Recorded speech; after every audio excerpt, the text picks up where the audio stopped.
Welcome to Conversations with Verdel Jones. We are about empowering your passion with purpose, turning your passion into action, living with intention, and making an impact. I'm your host, Verdel Jones, and I'm thrilled that you have joined us.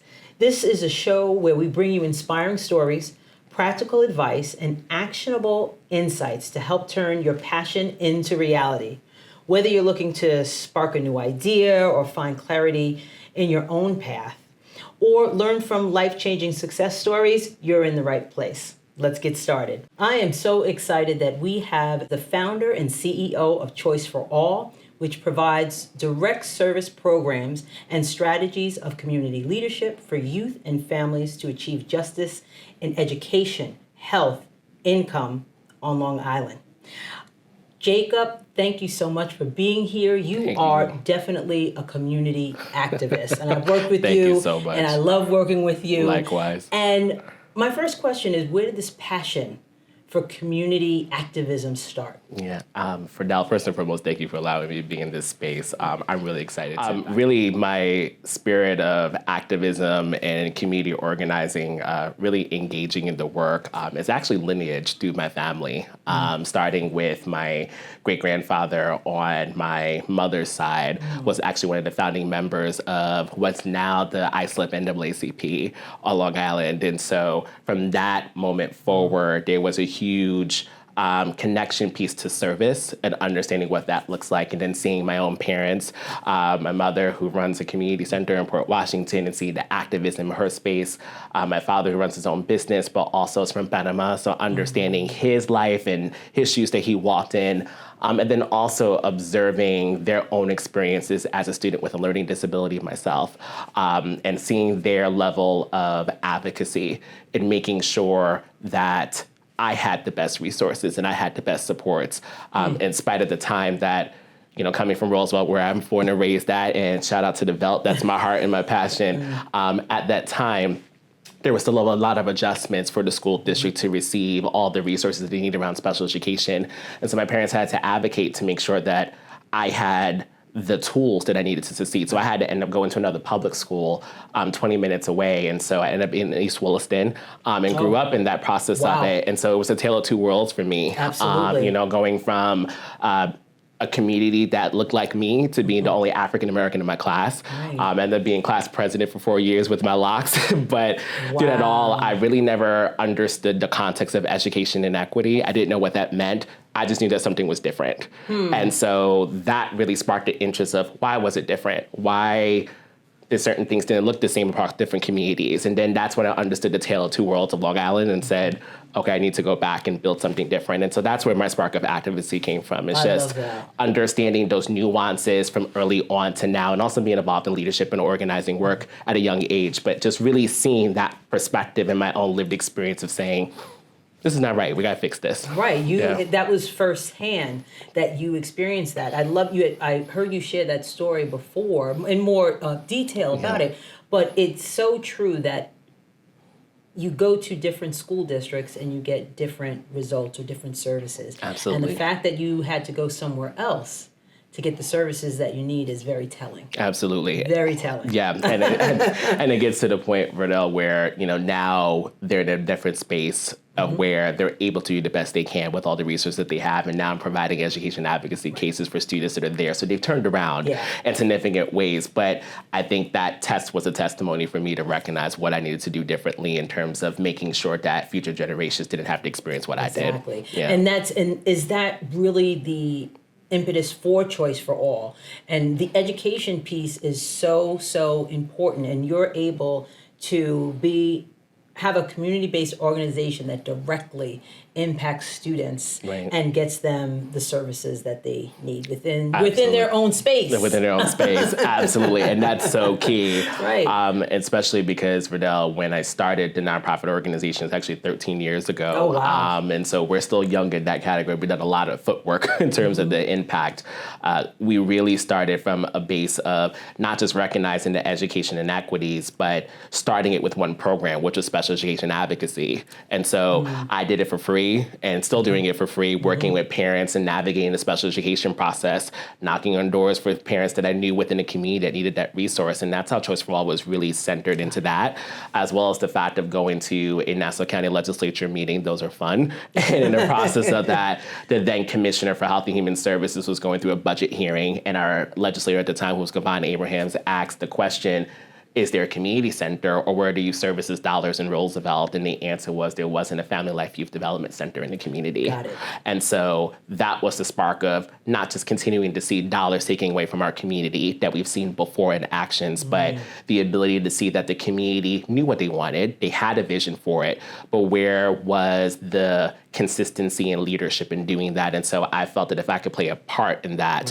how can we do that? And so with a group of folks, we started in the living room of my parents' house, and that's how Choice for All was born, really in an effort just to kind of connect those dots together. And the work that you do is incredible. Yeah, thank you so much. You're welcome. It's not only the education piece, but it's health and income. Right. But before we get into that, I just want to say, when you had to go to East Williston, who had to pay for it?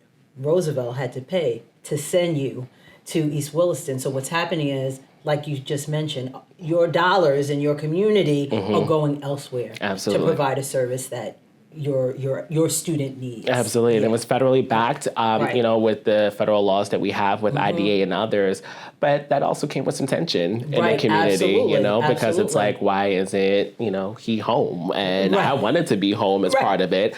But, you know, I think it comes down to, how do we make sure all the communities have the resources equipped to do the best we can for children? And I think at that time, there was still a lot of moving factors with the state takeover and other things that, you know, now talking about space in the agency, the district now has their district back. The board is taking the leadership of it. They're making the commitments that need to be on there. And that makes a huge difference. And you have had an impact on that. Yeah. Which is amazing. My parents. Yeah, absolutely. Which is amazing. So, okay, so you also focus on health and income. Tell us a little bit about that and how Choice for All helps people in those areas as well. Absolutely. So, you know, although our primary focus started in education, we expanded to the health and income pieces because we feel like those are the fundamental blocks in a family life. And so we had students that were walking in our after-school programs at first, Verdel, and, you know, we were providing academic assistance, particularly for students with disabilities, because that's my passion as a special ed teacher. And then as we started to see, hey, let's give them after-school snacks, and then kids are not eating the school lunch, and they were wondering what's going on with that, and then started to enter into more healthy nutritional meals and getting into community health issues because, for instance, you know, we have 37 bodegas in our community and we're a 1 square mile hamlet. And so, but that is where most of our children were getting their food from during the day. And so, like, what are we doing around, you know, health in those areas? So we were bringing fresh fruits and vegetables to the delis. We were helping them figure out for the same $5, instead of getting, you know, a burger heart attack, which is what they called it, and French fries, literally, there was like 3 patties on there, and it was absolutely insane. Can you get steamed chicken and broccoli with some rice and a water for the same price? We wanted to see that healthy eating can be affordable when at times in this world it couldn't be. And that was through the Roosevelt Healthy Corner Store Network. So between that, but also looking at income stability around financial empowerment services. And so we are now leading the Long Island Financial Empowerment Centers. And so we have one in Roosevelt and also with Bridgehampton with Bonnie and Cannon. And so the goal of that is really figuring out ways to help people with credit, savings, asset, and debt relief for free. And so those are the building blocks, along with helping people with rent and mortgage relief and other things, because we recognize that Choice for All can't do it all, but if it's a one-stop shop hub where we can work with partners to do it, we're going to hit those fundamental blocks. So right, exactly. And I remember we've had conversations in reference to community-based organizations and the importance. I'm an educator, and I'm like, you know, school. That's it. That's all I think about. Absolutely. But the importance of community-based organizations, and through the fund that we were working on. It opened my eyes to the power of community-based organizations. Just share that with people, because I don't know if a lot of people understand the power of community-based organizations and what they do. Absolutely. Yeah. And actually, just believe it or not, I just found out I got accepted for my PhD at Hampton University recently. So I'm very excited. Thank you so much for that. And so that's actually going to be my focus area. So you hit right in my core of area of my love. Because I believe that community-based organizations play a vital role, not just as a trusted anchor in the community, but they often serve as a bridge between government and the people. Yeah. And I think that includes schools. And so when you serve as that bridge, because sometimes you have to translate things a certain way, you have to communicate a certain way to folks, or you have to advocate for certain things that both sides are missing in terms of that. I think they play a vital role. And when it comes down to education, I think that there is significant opportunities for partnerships that are often missed because one side feels they can handle it all versus the other. Absolutely. And I think there's a really vital piece. And I've just seen so many amazing models and agencies that have done that across the board that I think that, we wouldn't give it justice if we didn't give them the space to be able to grow and lead and invest. And so absolutely, I think community-based organizations play a powerful role. And honestly, I didn't think I was going to start Choice for All. I thought I was going to be a school superintendent leading my life that way, to be honest with you, Verdel. But I feel like I was in the right place in the right time for a reason, and that was because there was a need for the sense of agency that communities had, and if Choice for All could be that platform for people to elevate themselves, and I think I did my job. Absolutely. I mean, the work that you do, the work that your mother does in the community that she's in, it is incredible, and I'm so thankful that I'm able to take a look at that and really understand the need and the reason why community-based organizations are definitely needed. Absolutely. So people are often intimidated about community activism, right? Indeed. Because sometimes they think that, you need to be out in the street, power to the people, which, you can. Right. But my question is, how can people make a difference in a small way? Not have a choice for all, right? But how can they make a difference in a small way? A phone call. Writing a letter, a social media post tagging someone, asking a question at a board meeting. And if you can't make it to the board meeting, sending a representative. But I think before you even get to all those steps, this has to be a belief that you're already an activist and an advocate in your own way. Yeah. I think that sometimes the professionalization of the career takes away the human nature of the fact that we all have the power within ourselves to build the change that we want. And so I think it's important for people to recognize that first and foremost, you're already a leader in your community just by being there. And so there needs to be an understanding of how your voice matters in the process. And I think sometimes that's missing in the element of community activism. And so for me, I think first is recognizing your own self-worth. And once you get to that space, then taking those small steps. I mean, I could even talk about the first campaign that I've ever did around stopping a scrap metal yard in our community. I was extremely nervous. It was my first one that I've ever community organized. It had to be 10 to 12 years ago in that, because, people were like, it was bringing jobs to the community. It was 14 jobs that they could have brought in. But the community members and the seniors looked at me as the young man and said, okay, young boy, you're going to handle this. And I said, okay. So we got the petitions. We knocked on doors and canvassed.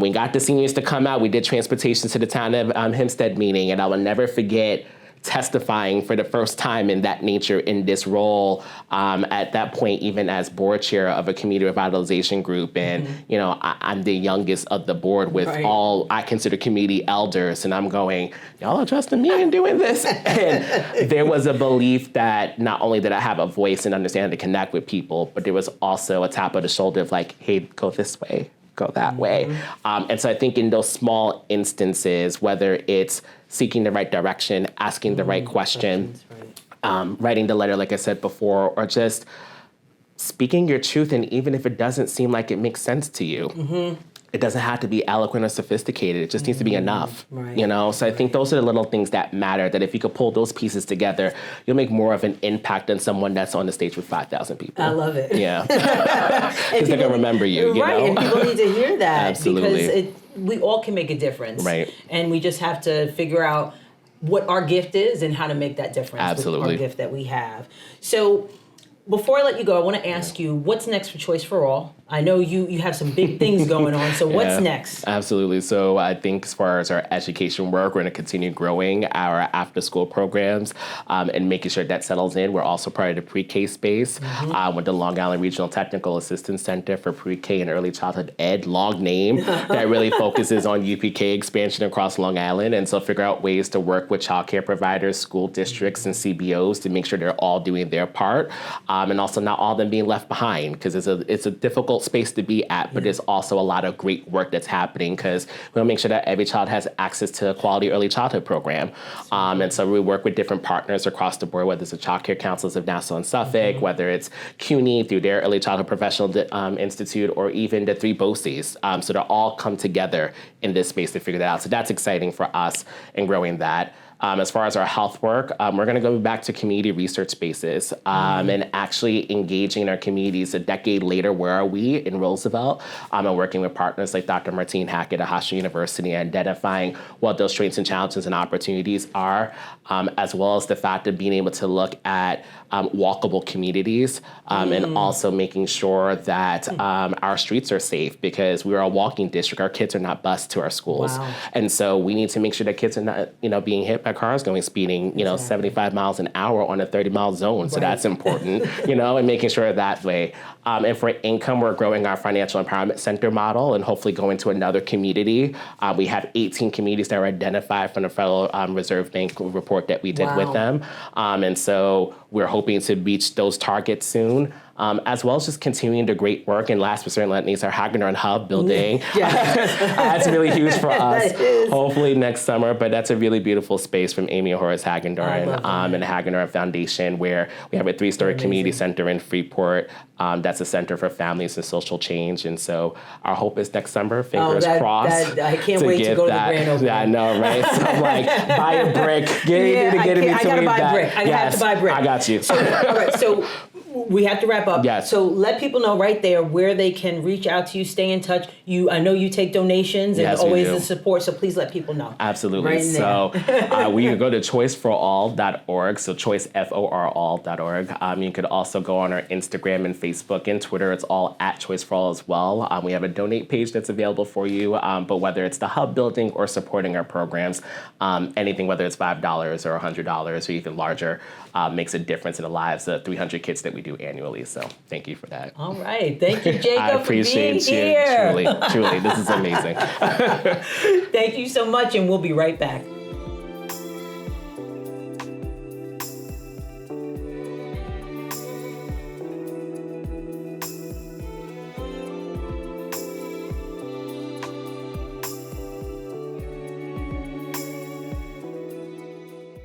Thank you so much for watching Conversations with Verdel Jones. I am so excited to introduce our next guest, Camille Davis. She is a licensed agent of New York Life Insurance Company. She offers a variety of products that can help you meet a number of insurance and financial needs, including, but not limited to, college funding, retirement, managing costs for extended periods of care, and lifetime income strategy. So I am so excited to have Camille here at Conversations with Verdel Jones. Hi, Verdel. Thanks for having me. Thank you for being here. It's a pleasure. I've known Camille for quite some time now. Yeah. So I'm very excited that we have an opportunity to sit and talk a little bit about what you do and how you help people. And that's one thing I can say. You are a helper of people. Anytime that you can help someone, that's what you're going to do. So my question is, where did the passion for helping people, not only, because it's not only with their finances, I think it's just helping people overall. Where did that passion come from? I think since I was a little girl, I've always liked to help others and individuals, whether it's just volunteering or if it's just giving back. However I can make someone's day easier or better or lighten up something for them, that's kind of where I've always saw myself. My passion for my family has a big part to do with that as well. I love to be around my family mostly because we have a great time together and we also help each other. So I come from a family that's about support. I think that's a big deal. Yeah, it really is. Family. Anybody that knows me, family is everything. That is a fact. That is a fact. And it's really about setting that that template, that they're role models. And usually when you come from a family that wants to help one another, supports one another, you kind of, that's going to be in you. Yep, right? Yeah. It will be instilled. Absolutely, absolutely. Where did your love for, or your passion for helping people with their finances come into play? Like, how did you get involved with that? To be honest with you, it's actually fascinating to me because when I discovered this new world of finance myself, I felt like I was shrinking as I was learning the information because there was so much to learn. And because there was a gap in my own personal experience when I came into this career 6 years ago, I discovered that I had to share this with so many other people to make a difference in their lives, whether I can help them earlier or even later. Right. So the shift and change in mindset for me was tremendous because when I learned everything I do learn, and I have learned now, I can share that, but also apply it with families. I can kind of create those strategies and those systems and put them in place with the timeline based on whatever their horizon is that they're looking for. There's the time to start that is now. It's not when you're young, even though that would be perfect, but it's not when you're older either. So in other words, when you come into someone's space and you're teaching them about strategies, how do you approach it with a younger person or with a middle-aged person or an older person? And what's the importance of, no matter what age you are, is what I'm trying to say. So I love how you frame that question because it's very specific to each age group, right? But the good news is that I've been there before. I was 16 before, I was 21 before, I was 24, and so on. So with that being said, I think about my first job. I think about the employee benefit side of it. I think about not realizing even retirement planning should have been started when I first started working. Right. So for me, it's about being relatable because I was there once. And if my mindset was where it is now, I could have done some things differently where I would have at least had the chance and the ability to kind of, position myself a little bit better, elevate myself earlier on. And even at the midpoint of my life, just thinking about, buying a home and having a family, these are moments where you have to kind of reevaluate where you are. You have to reassess and make sure it makes sense. And then even as we get older, our life shifts and changes. So what does that look like? Are we prepared for those life events when they come upon us? So because I have personal experiences at all areas, at all ages, with my own grandparents, my own family members, it has woken me to want to kind of be able to relate more because I have a story to share for someone who is 26. Yeah. I have a story to share at someone who's 32 or someone who's 54 or even 73. I can speak to experiences that are also shared with me because in this life that I'm living now and the world of finance and all the families I get to meet, I'm actually learning how people are thinking, how they are planning. And because of that, it's also teaching me different ways of looking at things. Right. Perspective is everything. And how we see things will make a difference in how our money will last, how long it will last, how we utilize it, and of course, how we implement certain plans that are necessary. Right. And there's so many things that people need to know about, and you do a wonderful job of sharing that information with people. And life insurance is not the only thing you provide, because people think, oh, life insurance company. It is. It's New York Life Insurance Company. Right. It's not the only service you provide, but it is such an important one. And I'm not sure if the understanding of the importance of life insurance, what that is. Can you explain the importance of life insurance, whether it be, because you hear all the terms, whole, term, this, that. So just explain a little bit about the importance of it. So if we were to think about our income is our number one and biggest asset that we have that allows us to create a lifestyle, right? Where we live, how we plan vacations, what schools we might go to, whether it's private school, we can pay for it, or even just preparing for long-term care events, right? So when it comes to being prepared, the life insurance will supplement the income. If, God forbid, there's a loss of life. Which there will be. Which there At it some is point. guaranteed to happen, right? Right. It is a guarantee, but it allows the family to have the comfort in being able to continue as they have been to the best of their ability on a financial setting. Yeah. And I think that's where we get lost, is that we kind of plan better for our vacations very meticulously than we do in protecting our families. We do a great job at making sure we have our phones insured, or we have to have car insurance, right? But then would you want that liability of financial burden put on you if you didn't have the insurance? So if we think about the taboo about the life insurance conversations, in most families, it's not a great conversation to have. No one wants to have it. They feel different ways about it. We don't believe in it, some of us, right? But the interesting part about it is that if you ask a widow how she feels, if you ask a young child how they feel after losing a loved one, but then also you can ask the same child, I can stay in my school because my parents left me a life insurance policy, the last love letter, right? So I didn't have to move out of my house.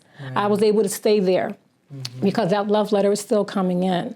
So when we talk about, what life insurance is, it's more of what it can do. Yeah. And then it's also about shifting the mindset from the taboo thoughts to empowering everyone to realize that one thing could make everything that's going to be different for the family that's left behind. Right, absolutely. And that comfort, to me, is more valuable than anything else.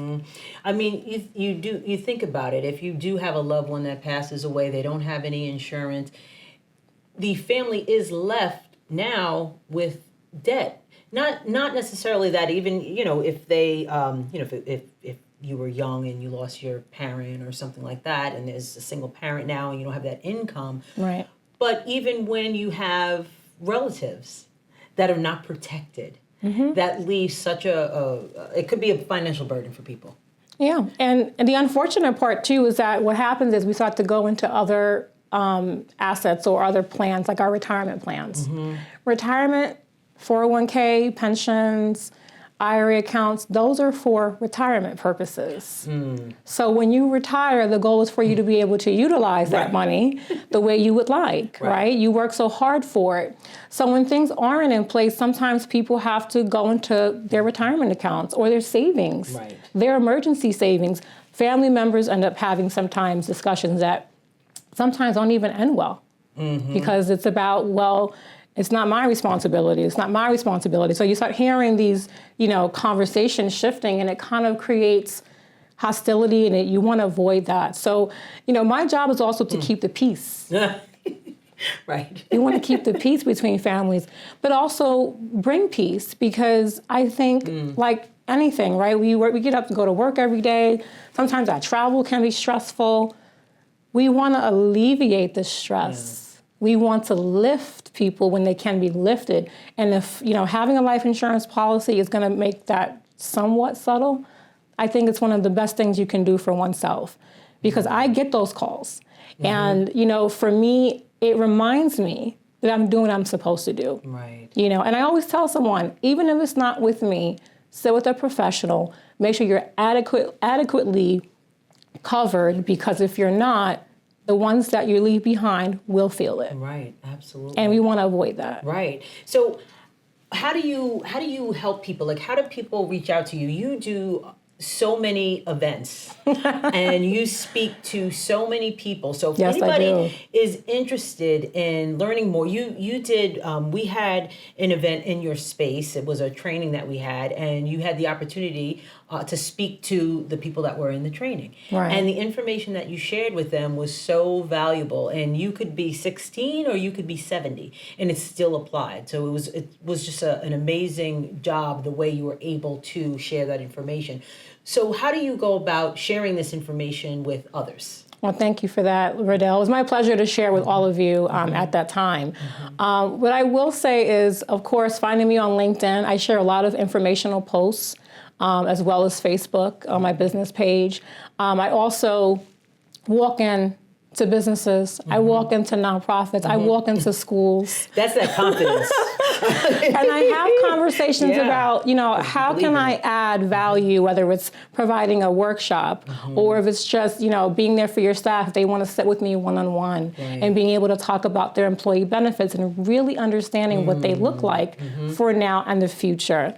And you can always contact me. I'm always accessible. I'm easy to reach. You can Google my information. I'm on there as well.